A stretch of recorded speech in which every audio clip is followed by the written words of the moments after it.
Hi friends, இப்போ வந்து நம்ம வந்து ஆங்கிள்ஸ் அண்ட் லைன்ஸில் வந்து சில பேசிக்ஸ் தான் பார்க்க போகிறோம். ஃபர்ஸ்ட் ஒன் என்னென்னா, இது நம்ம ஆல்ரெடி தெரிஞ்சது தான். 2 adjacent ஆங்கிள்ஸ் வந்து சப்ளிமெண்ட்ரியாக தான் இருக்கும்.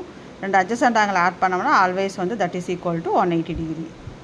செகண்ட் ஒன் வந்து the bisector of an angle divides the angle into 2 equal angles of equal measure. அதாவது வந்து இப்போ ஒரு பைசெக்டிங் லைன், இப்போ பைசெக்டர் லைன் ஒரு ஆங்கிளில் போட்டோம்னா இந்த லைன் என்ன பண்ணுன்னா, ஏற்கனவே அதில் என்ன ஆங்கிள் இருந்ததோ அதை வந்து ஈக்குவல் பார்ட்ஸாக டிவைட் பண்ணி கொடுத்துரும், அவ்வளோதான். இப்போ ஓசிங்கிற லைன் வந்து பைசெக்டிங் லைன் ஆல்ரெடி 80 டிகிரி இருந்தது இல்லையா, அப்போ வந்து இந்த சைடு 40 வந்துடும், அதாவது பிஓசி 40 வந்துடும், சிஓஏ 40 வந்துடும்.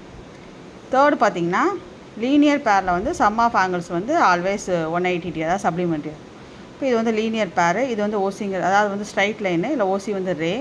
இப்போ சப்போஸ் இங்கே ஒரு 40 டிகிரி கொடுத்துருந்தாங்கன்னா இந்த ஆங்கிள் கண்டுபிடிக்கணும்னா 180 மைனஸ் 40 தட் இஸ் 140 டிகிரி, அவ்வளோதான். அப்போ லீனியர் பேரை வந்து ஆட் பண்ணோம்னா, அதை அந்த 2 ஆங்கிள் ஆட் பண்ணோம்னா கண்டிப்பாக அது வந்து சப்ளிமெண்ட்ரியாக தான் இருக்கும், தட் இஸ் 180 டிகிரி தான் வரும்.